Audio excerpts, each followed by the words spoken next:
Shivkranti TV news अन्याय, अत्याचार, बेकायदेशीर कृत्य करणाऱ्या विरुद्ध शोषित पीडित न्याय देणारा एकच आवाज। शिवक्रांती टीव्ही दिनबंधू न्यूज संपादक सत्यशोधक शंकरराव लिंगे 73 87 37 78 महाराष्ट्र राज्य मुस्लिम ओबीसी संघटनेचा विस्तार करण्याचे माझे प्रयत्न सुरू होते।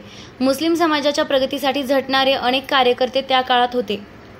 तेव्हा आजच्या एवढे विषारी वातावरण नव्हते। मुळात जनार्दन पाटील व कपिल पाटील या जन्माने हिंदू असलेल्या कार्यकर्त्यांमुळे मला मुस्लिम ओबीसींकरिता काम करण्याची प्रेरणा मिळाली।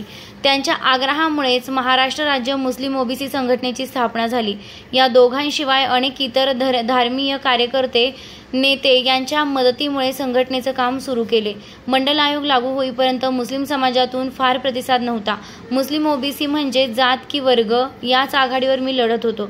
तत्कालीन पंतप्रधान व्ही.पी. सिंग यांनी मंडल आयोग लागू केल्यानंतर मला व संघटनेला महाराष्ट्रात प्रतिसाद मिळू लागला। राष्ट्रीय पिछडा वर्ग महासंघाच्या स्थापनेनंतर माझा राष्ट्र पातळीवर वावर वाढला।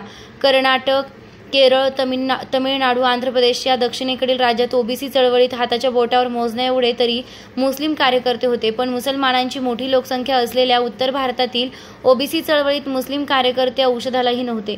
उत्तर भारतात मंडल आयोगाच्या स्थापनेनंतर भलेही समाजवादी राजकीय पक्षाचा संपूर्ण पायाच ओबीसी झाला असला तरी त्यांच्यातही प्रमुख मुस्लिम नेत्याची वानवा होती। मुस्लिम ओबीसींसाठी काम करणारे कोठून येणार? मी राष्ट्रीय पिछडा वर्ग महासंघाच्या वेगवेगळ्या राज्यात होणाऱ्या परिषदातून मुस्लिम ओबीसींचा मुद्दा मांडू लागलो।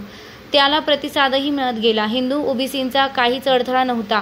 राष्ट्रीय नेत्यांचे प्रोत्साहन मिळाले। महाराष्ट्रात मुस्लिम ओबीसींसाठी काम करण्याची प्रेरणा व आग्रह जसा जनार्दन पाटील व कपिल पाटील यांनी धरला व सतत प्रोत्साहन दिले, मदत केली, त्याचप्रमाणे राष्ट्रीय पिछडा वर्ग महासंघाच्या नेत्यांकडून राष्ट्रीय पातळीवर मुस्लिम ओबीसींसाठी संघटनात्मक काम करण्याचा आग्रह होऊ लागला। मंडल आयोग लागू झाल्यानंतरही निकड अधिकच भासू लागली। या प्रचंड पोकळीमुळे देश पातळीवर मुस्लिम ओबीसींसाठी संघटना विस्तार करण्याचं ठरवलं।